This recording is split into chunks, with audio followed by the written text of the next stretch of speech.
एक बार success point DG class में आपका स्वागत है भाई। मैं जीतू सर। आज हम बात करने के चले, हमारे पास चैप्टर होता है रिप्रोडक्टिव हेल्थ, उसमें हम सबसे एक टॉपिक बात करने के लिए चल रहे बर्थ कंट्रोल। बर्थ कंट्रोल होता क्या है? सबसे पहले हमारे बर्थ कंट्रोल में जो मेथड है, सबसे पहले आता है नेचुरल मेथड। नेचुरल मेथड क्या होता है? देखो भाई, हम नेचुरली यहाँ पे हम ना कोई डिवाइस का यूज कर रहे हैं, ना हम किसी कोई बैरियर का यूज कर रहे हैं, हम नेचुरली के द्वारा हम बर्थ को कंट्रोल करेंगे। सबसे पहले हमारे पास मेथड आता है पीरियोडिक एब्स्टिनेंस। पीरियोडिक एब्स्टिनेंस क्या होता है? Couple avoid coitus from day 10 to 17 days. मतलब यहाँ पे कपल अवॉइड करेगा मीटअप करने के लिए, मतलब मेल फीमेल के बीच में जो बेसेक्स होता है उसको अवॉइड करे। कब? 10 to 17 डेज के लिए। ये क्या होता है? रिस्क पीरियड होता है। रिस्क पीरियड होता है, इसमें क्या होता है? इस टाइम पे हमारा एलएच हार्मोन्स इंक्रीज हो जाता है, जिसे बोलते हैं एलएच सर्ज, मतलब एलएच की बाढ़ आ गई है। इस टाइम पे हम कोई भी फीमेल मेल फीमेल यहाँ पे कोई भी सेक्स नहीं करेगा, ठीक है। जो देखो भाई, तुम्हें पता है हमारा मेंस्ट्रुएशन कितना होता है? 28 से 29 दिन के लिए होता है। 1 से जो 5 दिन होता है, क्या होता है? ब्लीडिंग पीरियड होता है। ये हमारा एनसीईआरटी के डाटा है कि 10 to 70 के बीच में कोई भी मेल फीमेल के बीच में कोई भी कॉइटस नहीं होगा, ठीक है, मीटअप नहीं होगा। लेकिन हम जो मानते हैं 7 से लेकर 17 दिन तक, मतलब जो 10 दिन निकल के आता है, ये रिस्क पीरियड माना जाता है, ठीक है। ये रिस्क पीरियड माना जाता है कि यहां से आपको अवॉइड करना है। दूसरा मेथड हमारे पास आता है विड्रॉल और क्वाइटस इंटरप्टस। इसमें क्या होता है? Male partner withdraw his penis from vagina just before ejaculation। मतलब क्या करेगा मेल पार्टनर? जब उसका सीमन निकलने वाला होगा, क्या करेगा? अपने पेनिस को वेजाइना से बाहर निकाल देगा। उसे हम क्या बोलते हैं? विड्रॉल या क्वाइटस इंटरप्टस बोलते हैं, ठीक है भाई। थर्ड मेरे पास मेथड आ रहा है लैक्टेशनल एमनोरिया। लैक्टेशनल एमनोरिया क्या होता है? Absence of menstruation. जैसे भाई 9 महीने 7 दिन तक क्या होता है?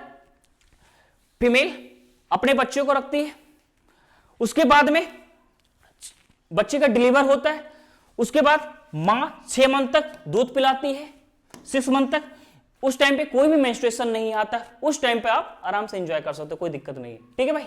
ये हमारे पास 3 मेथड है बर्थ को कंट्रोल करने के लिए। सबसे पहले नेचुरल मेथड में पीरियोडिक एब्स्टिनेंस, मतलब 10 to 17 डेज, इसके बीच में कोई भी मेल फीमेल के बीच कोई मीटअप नहीं होना।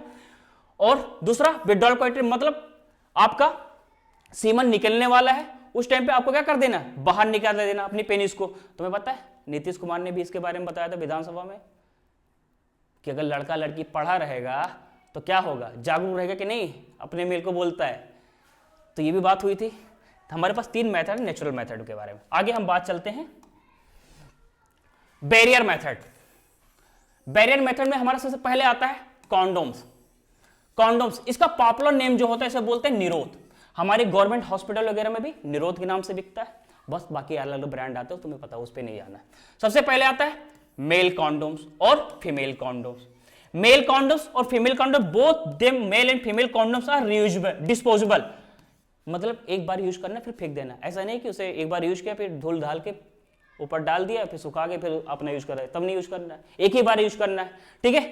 और हमारा डायफ्राम्स आता है, सर्वाइकल कैप्स आते हैं, वॉल्व्स आते हैं। ये किसके लिए है? सिर्फ फीमेल के लिए, सिर्फ फीमेल के लिए है। ये क्या करता है?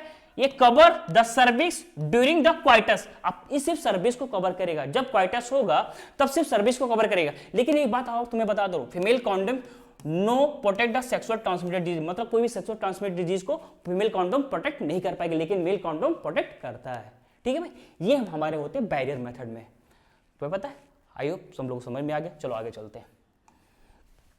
अगले हमारे पास आ रहा है इंट्रायूट्राइन डिवाइस। मतलब हम यहां पे कोई ना कोई डिवाइस का यूज करने के लिए चल रहे हैं, ठीक है भाई।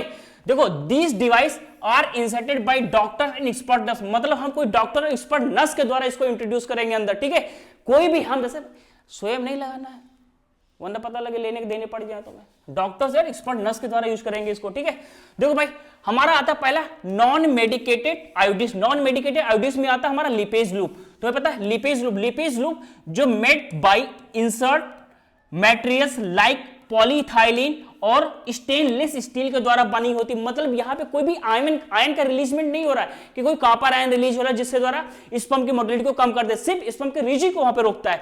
दूसरा बात हमारे आ रही कॉपर रिलीजिंग आयोडीज। मतलब कॉपर रिलीजिंग आयोडीज में क्या क्या? कॉपर टी, कॉपर सेल और मल्टील्यूट 375। मतलब यहां से निकल रहा है copper ion. Copper ion release suppress sperm motility and fertilising capacity of sperm, मतलब स्पर्म की जो मोटिलिटी होगी उसको क्या करेगा? सप्रेस कर देगा, रोक देगा, और उसकी स्पीड को रोक देगा। और स्पर्म भाई स्पीड में पहुंचेगा, बहुत सारी स्पीड होती, बहुत तेज स्पीड होती, उसको क्या कर रोक देगा, धीरे धीरे पहुंचेगा, उसकी स्पीड को क्या कर दे? सप्रेस कर दे और रोक देगा।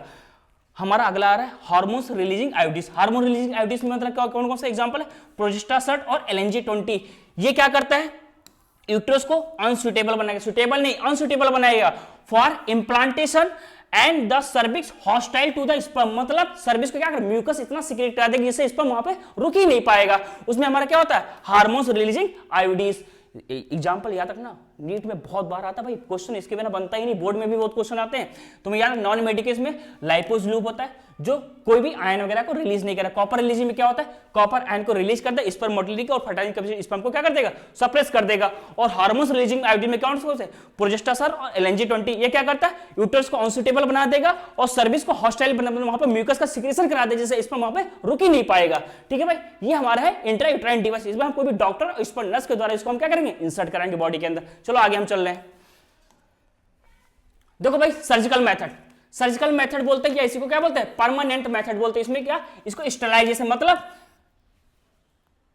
नसबंदी के लिए बात करने के लिए चल रहा है। ठीक है, सबसे पहले वैसेक्टोमी। वैसेक्टोमी ये किसके लिए, मेल के लिए। इसमें क्या करते हैं, वासा डिफरेंशिया को कट करके टाइट करके बांध देते, हमारे ये टेस्टिस है, ये क्या है, वासा डिफरेंशिया जा रही है, इसको क्या करें, कट करके टाइट करके बांध देंगे, परमानेंट मेथड है। दूसरा आता है ट्यूबेक्टोमी। तुम्हें पता है टॉमी के मतलब क्या होता है, कट करना। टॉमी मतलब कट करना होता है। ट्यूबे मतलब कोई ट्यूब को हम कट करके बांध दे रहे हैं, cut the fallopian tube, fallopian tube को कट करके और बांध देंगे। इससे देखो भाई, ये हमारी फिम्बरी है, ये क्या करती है, ओवा को कलेक्ट करके रखती है।